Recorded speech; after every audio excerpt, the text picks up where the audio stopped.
Hello, everybody. Welcome to another session of the Product-Led Webinar Wednesdays. My name is Ramli John. I'm the Director of Training here at Product-Led. We've been highlighting product-led leaders and experts to talk about things that are all things related to product-led growth. Today, I'm excited to introduce here Jill. He is the founder and CEO of Salesmachine. And we're going to be digging really into key SaaS metrics that you need to be looking at and why they're so important to building your product-led growth conversion strategy. Just heads up, if you have any questions, feel free to drop it in the chat section, as well as we'll have the recording of this right after and we'll be able to share out to everybody else. That's all I have. Thank you so much. And I'll just pass it off to you, Joe. Hi everyone. Thank you for inviting us. So today we're going to try to go through all the SaaS metrics and how do we use these SaaS metrics for the trial conversion and onboarding. And we'll at the end give an example of how do we use those metrics and practices, and how eventually we can share with you and maybe to have your inputs and feedbacks on on this process. So first of all, I'm going to start with there are different kind of metrics we're going to discuss. We're going to start with the product usage metrics because that's probably the simplest metrics we can collect on the application. And the first one that we have been using again, which are also very easy to track, is the daily active users and monthly active users, weekly active users. So typically what does it mean is that you have a SaaS platform, you have a SaaS company, and what you want to measure is that how often the users are coming and using your platform. That could be the simplest way to do it is to use the session. So typically every time the customers connect or do a session, you record it, and then we can have the measure. The second one is that becomes the retention rate. So yes, the users are using your platform, and the next step is that how much time do they they stay on your platform. That's probably it's even more relevant with freemium, for example, or paying customers, where you want to have them and to stay as customers. The third one is the engagement score. So the engagement score is how deep and how how often they how they are going to use your key features. So typically, I want my customers to let's say you have a to-do application, how many tasks they are solving, how they are entering tasks, and etc. So that's really an example where the customer is really engaged. If the customer comes, just look at the task and then leave, that's not a good engagement score. So all the idea behind that will be how to build this engagement score, and this is essentially by knowing and having the knowledge of your product. So you can measure that by what are the key actions the customers perform every day, every week, every month, and then based on that you really can start to measure the engagement score.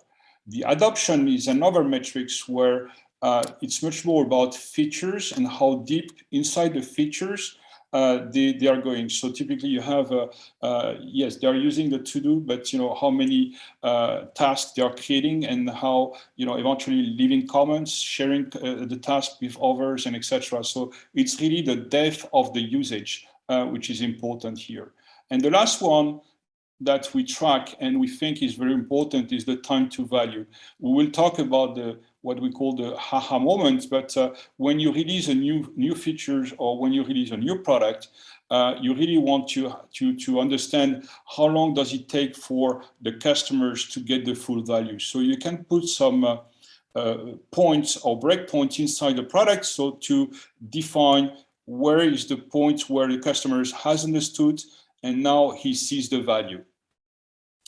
All these measures has to be taken, of course, at the contact level, so at the user level, but also at the company level, because you have SaaS which are tracking users, but you have most of the other SaaS are tracking at company level. So company, and the challenge here is that with the company, you have to track not only one user, but a group of users which are part of that company. And then you, based on that, you also can improve your metrics and to have, for example, instead of daily active users, but you can have a daily active account or company that you can track. And then as such, you can really filter what are the important and the key customers as a company.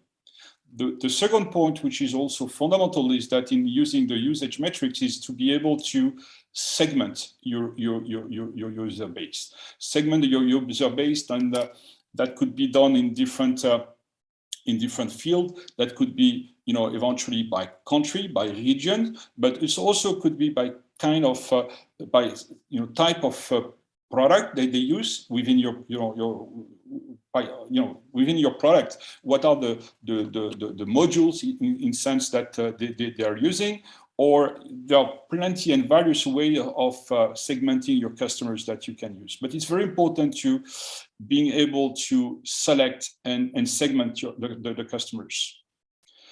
The second type of metrics are the financial metrics. They are the ones which are very documented everywhere on the internet. So I'm not going to go in details, but try to find what are the key metrics we are tracking. The conversion rate is the main one, where you measure the conversion from a sign up to a paying customer, a trial to a paying customer, a freemium to a paying customer.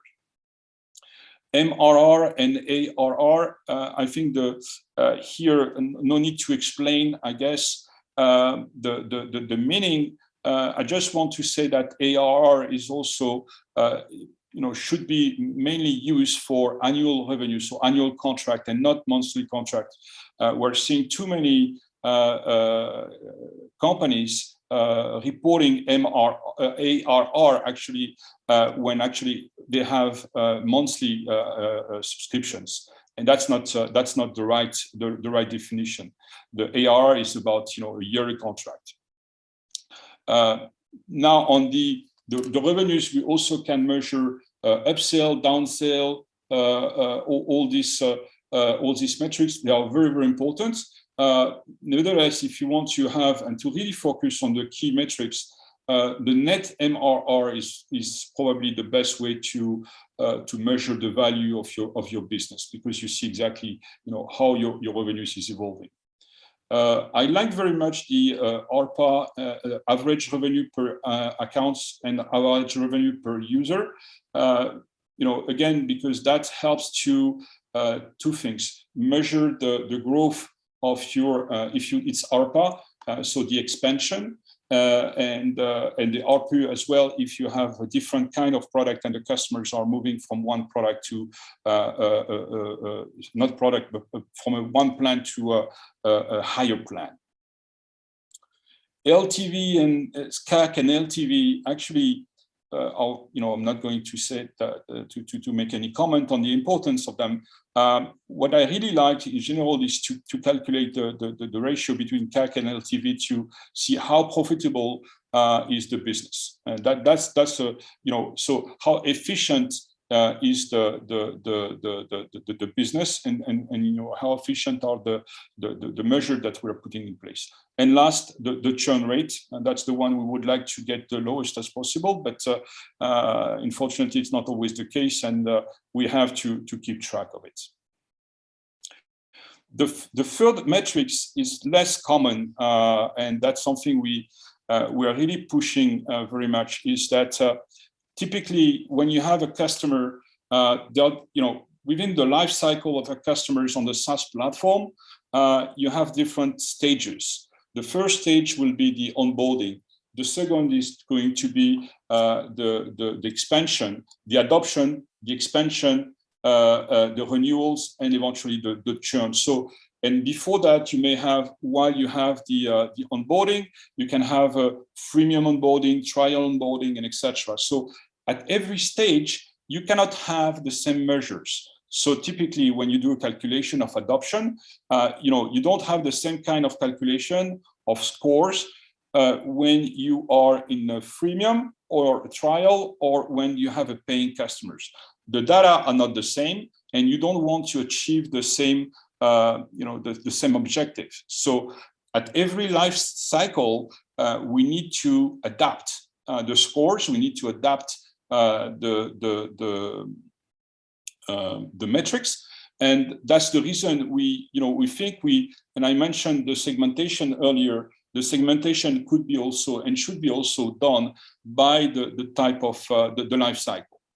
And so we have, and it's not us, but there is a health score which is introduced, which has been introduced, where you really at every life cycle you calculate the health of the customers. This health could be a specific score, or could be the combination of different other scores like adoption, like engagement, and etc. The pulse, and that's the part which I think that when you have a customer success or a SaaS platform and you want to have a customer success team, the pulse is very important. The pulse is the human touch, is where the customer success are going to enter their feeling about the customers. And why this is important? Because you can have the mechanics, you can have the algorithm defining the scores, the health, and etc. But to have the human part, which can average, you can which can give some comments as well about the customers and what is the outcome of the discussion or whatever, the exchange with the customers. To have that, it's very, very important. And sometimes, and actually very often, we will see a disconnect between the scores, the health, and the pulse, because again, the pulse tends to be much more accurate, again, because we had spoken with the customer. The last one is the satisfaction. Everyone must be familiar with the satisfaction score like NPS or CSAT. My advice is that use that as much as you can, not too much, because you don't want to overload the customers with data, but with surveys and etc. But it's important to have them part of your metrics. So typically here, I'm trying to because we are going to talk about the conversion, try to describe what are the metrics that to use when you have a trial model. So first, measure the new trials. Second, the engagement, adoptions, conversions, and the revenue converted, and the spend efficiency with the CAC/the LTV. If you do that, already you know how efficient is your trial system. So how is your trial is efficient, and how eventually you can improve, because basically you can improve of course the conversion, but the engagement and the adoption are the key factors on which you can act. The second example is the freemium. The freemium is different from the trial because the customers don't have this deadline of using the product for a certain period of time. So they have plenty of time, and sometimes they will be never convert into paying, and hopefully sometime they will convert to paying customers. That's what we all, as a SaaS vendors, we want to have. So new signups, you mentioned, I mentioned the retention, and the retention is interesting here because typically we also can measure them on the weekly cohorts. So typically for every week we're going to measure the retention of the customers, and the weekly seems to be, again, it depends really much on what kind of business you have, but the weekly seems to be has been seen as a quite a good period of measurements. Conversion, the same thing. The conversion is that when you have a freemium customer, try to understand what is the percentage of conversion over the period of 3 months. It may be 6 months, but 3 months seems to be good, because after that, they may be, the chance to convert them goes down and will be less, as the time goes. revenue, of course, the MRR, the engagement. That's the key metrics to have for a freemium. So I also wanted to. So I described the different metrics we can have. Actually, there is different methods of calculating the metrics. One method is which is commonly used, which is a rule-based scoring. Typically, where you do a formula with conditions and weights, and as such, you can define at the end a score of the a defined score. This method is very empirical and in general works quite well, because when you know your business, you know what are the parameters, what are the events, what are the features, what are the attributes which are going to be important to measure your success. There are other algorithms which are used and which are called predictive engines or AI or whatever. That's a different methodology, and the downside of a predictive engine is that you need to have a lot of historical data. And what we are seeing with our customers, so our customers are SaaS companies as well. So that's the reason I'm mentioning that. Very often, when you start a SaaS, you don't have so many customers, you don't have a lot of historical data, so it becomes complex to predict. And the second thing is that the next step is that when you provide the information about the scores or the prediction, in general, it's perceived by salespeople, SDR, customer success, management as a black box. So we need to be able to explain all the time. So I'm not saying the predictive engine is not important. We have some predicting and AI algorithm within our product and in our company, but just be careful with with this all the promises about predictive engines.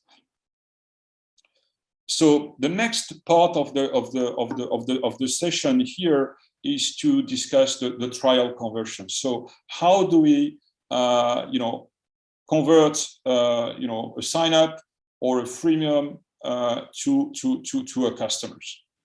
And really, I think the best definition I've seen is that is how do you provide your customers with their desired outcome?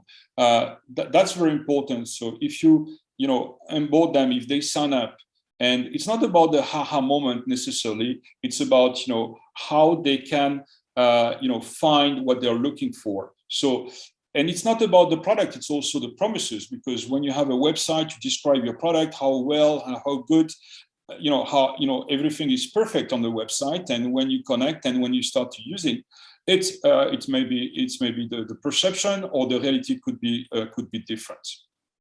So and the last point on this here is that the onboarding of a customer, so the education and etc., is very, very closely related to the churn. So if your onboarding is not good, if your onboarding fails, typically you will have a huge churn rate. So if you want to reduce your churn, change your onboarding, make your onboarding much more efficient and better. So let's assume that we have customers which start a trial or a freemium, and we're going to try to define how to qualify these customers and how and that's the definition of the product qualified leads, but I'll come later. So the first thing is that how does the customer fit with your target, so with your persona, to who you are selling to?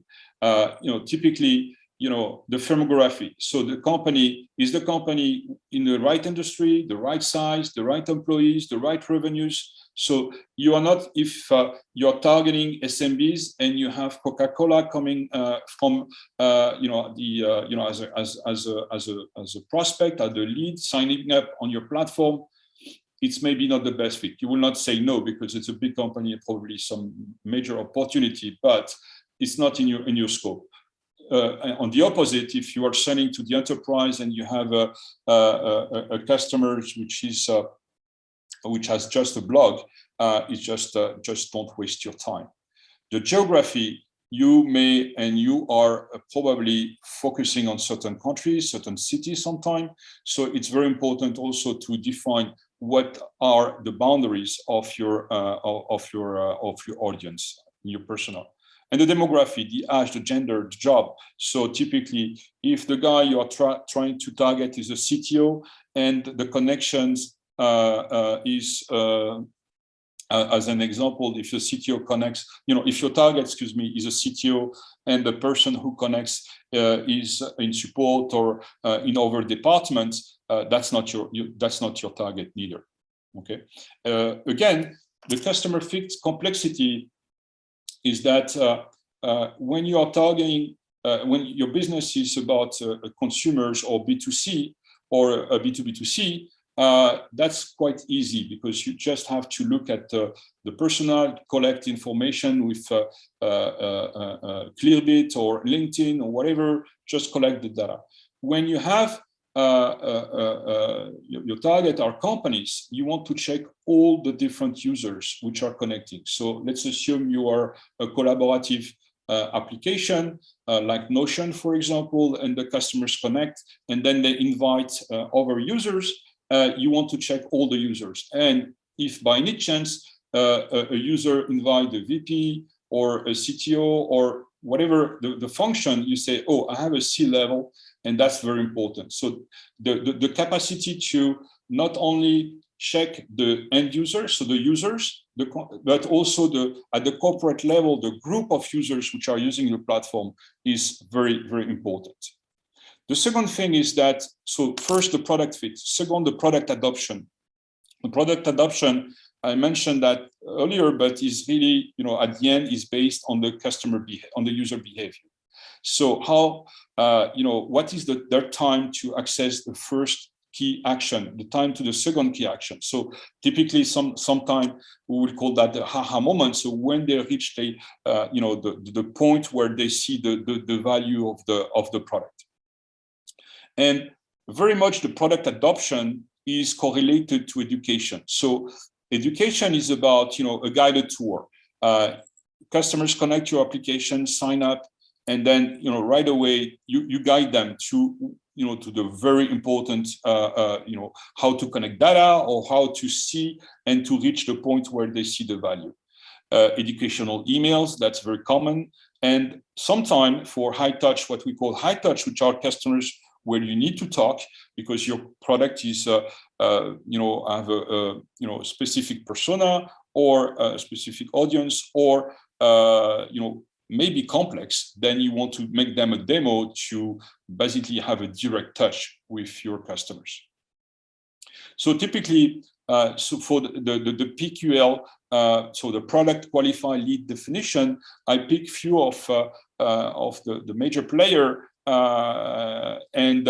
Here's some example. So typically for Dropbox, how many files uploaded in 1 hour? Okay, that's a key metric. So they know that if you reach a certain point, that's the customers and the user is qualified. Slack, 2,000 messages in 2 weeks. Okay, if you see that you have that within a group of users, you say that it could be a good fit, and it's a qualified. And same thing for HubSpot, 5 features. That's the that's the key number of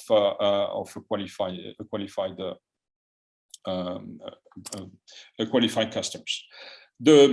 So we have built, and I think it's not us, but we can share that is basically the best way to represent the qualified leads is really the intersection between customer fit and product adoption.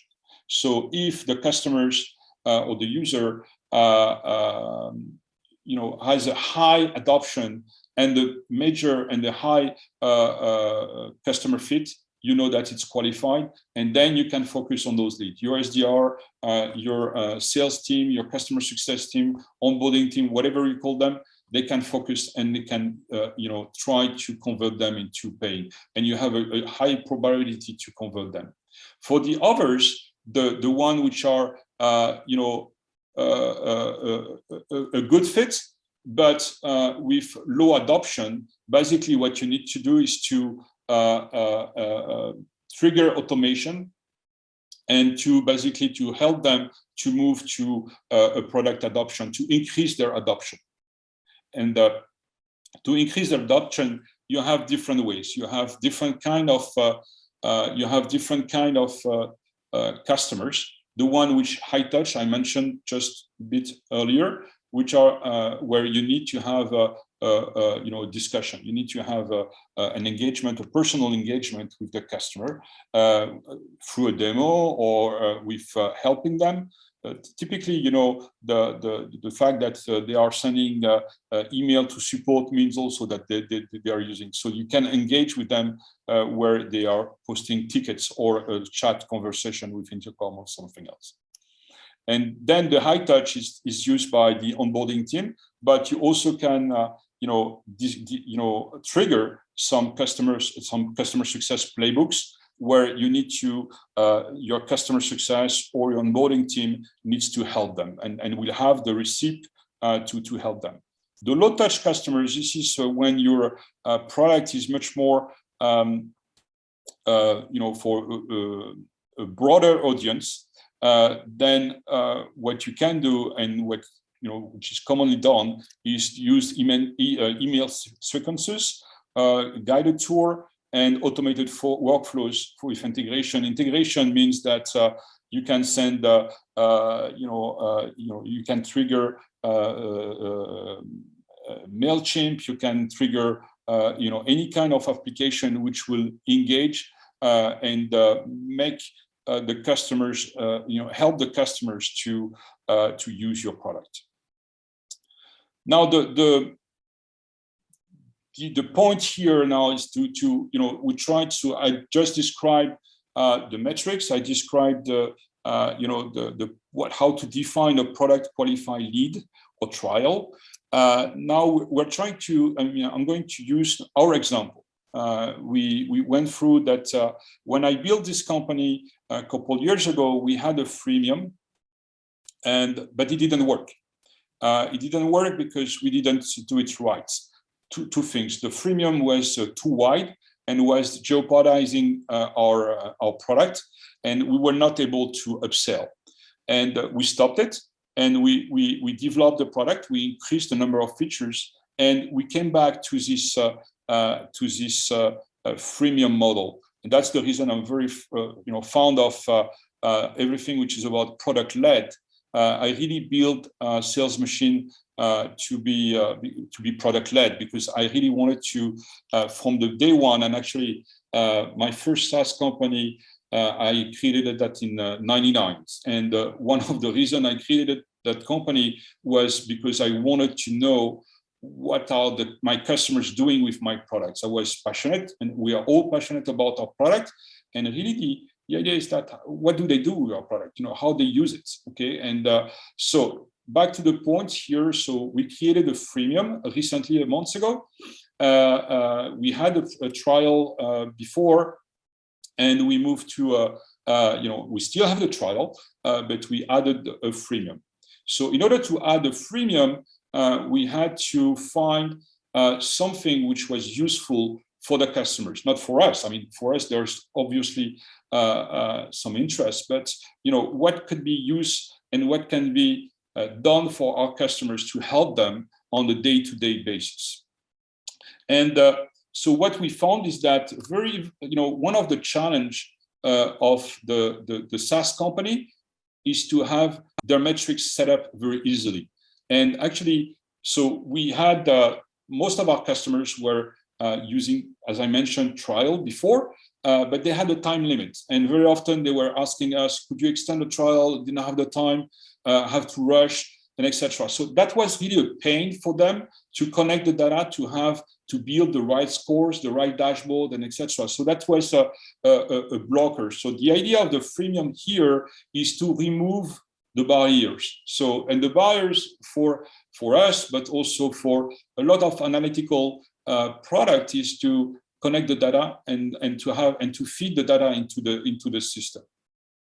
So we decided to provide the metrics and dashboards for free, and to see how they will be using it, and they will be able to set it up.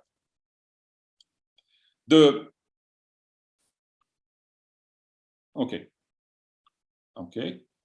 So the value for them was to, first of all, reduce the implementation time, okay, and with some integration with intercom. So typically, if you have intercom, you plug in intercom, and then we collect the data, and immediately, instantly, so that's also the point of reducing the time to value, we will display the dashboards and the key metrics that I mentioned, including when it's collected, the MRR and the churn, and etc. So all this information will be collected into one place just by connecting intercom or segments.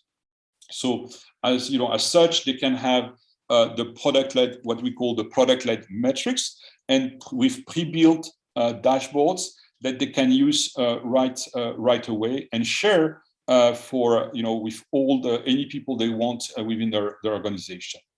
But in addition, I think, and that's part of our, you know, global product, but the idea is to also to have the what we call the 360 profile. So typically for a user or for a company to have all the details of the attributes, so the you know what defines them, but also about, you know, their behavior. So how many times they have connected, you know, the session, events, features that they use, and etc. Again, that's easy to say, but you know, we made that very simple for the users to do it.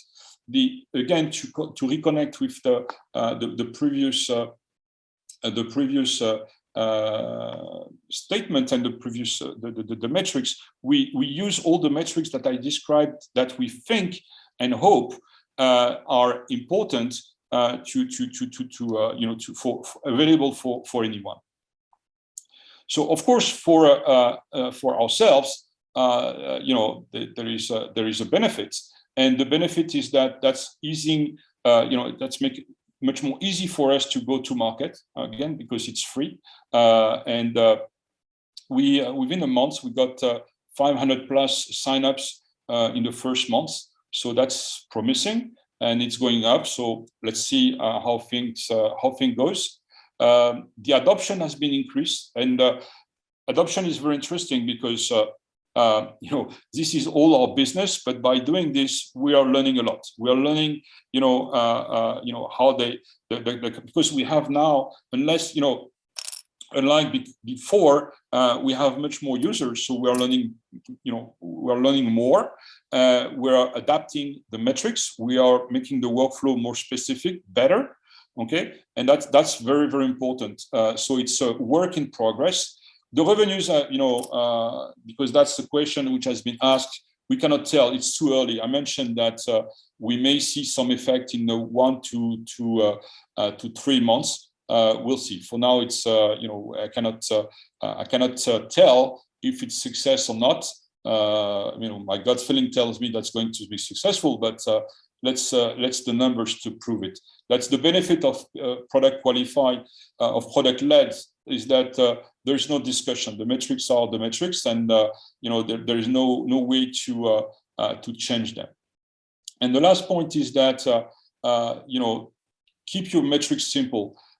We are seeing a lot of customers coming to us, you know, setting up their application and try to build very, very complex metrics.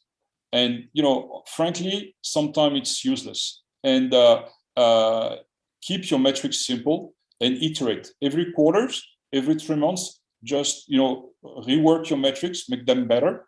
It just doesn't need to be every week or every month. 3 months is good, and iterate over time. And but keep them simple. So that's that's for now. I wish I did answer some of your questions, and if you have much more questions, I'm more happy to answer them. Awesome. Thank you so much. Really do appreciate that. And once again, if people do have questions, feel free to drop it in the chat section, and you can even unmute yourself now if you do have questions around this. Jill, you mentioned a lot of like different metrics here. Thank you for sharing all of that. Is there a way to see all of that in one place, like a dashboard, to connect all of that information together? Do you have a suggestion around that, or would you just use as an ad hoc spreadsheet or something No, to but put all those metrics together? That's the point I made, and I wish I was. Basically that's what we built.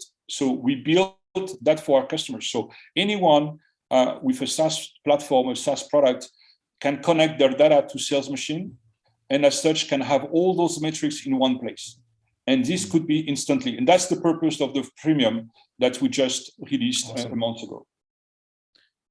That's good to hear. That's a big problem for a lot of folks. It's just getting overview picture of the metrics. It seems like it's all disjointed, and it's great to hear that that's something that Salesmachine can do for sure. Yeah, and it's not, absolutely. And really the aim and the purpose here is to enable everyone to have to have access to those metrics, because again, as you said, building those metrics inside a spreadsheet, is time consuming, it's very complex, and etc. So yeah, here just you come in the morning, once a week, once a day, and just check your metrics and you have it. That makes a ton of sense there. Often the mistake that I see people when they're measuring things is they measure too many things. Is that another problem? Is that a problem that you see, or you're seeing the opposite, where people are not measuring, the companies are not measuring enough things? Like what are you seeing there? Yeah, it's both actually. As I mentioned, is that some customers are coming and they have big ideas of what they want to measure, but they are trying to put too many things at the same time.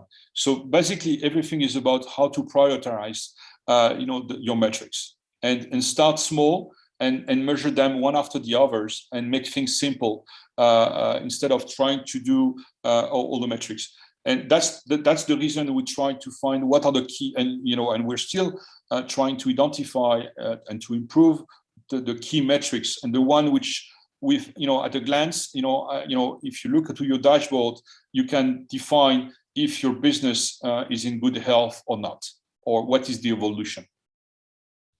Makes a ton of sense. If people have any questions, feel free to chime in, put it into the chat here, and just ask your questions away. While people are thinking about that, if I love asking this question. I asked this in the Product-Led podcast as well. If you had like one or two pieces of advice you want to give to people who are watching this live or tuning on this after, what kind of advice would you give for product-led leaders, whether that's around something you just presented about right now or anything else? I think for product-led leaders, as you mentioned, is that everything comes from the product. And so the measurement is one thing. And that's, for me, that's the key things. I'm hearing too many people because product-led is going to become a buzzword for some of on the market. The initial movement is very good, and is going to continue, because product-led means something. Product-led means that your information and all the information about product will come from the application.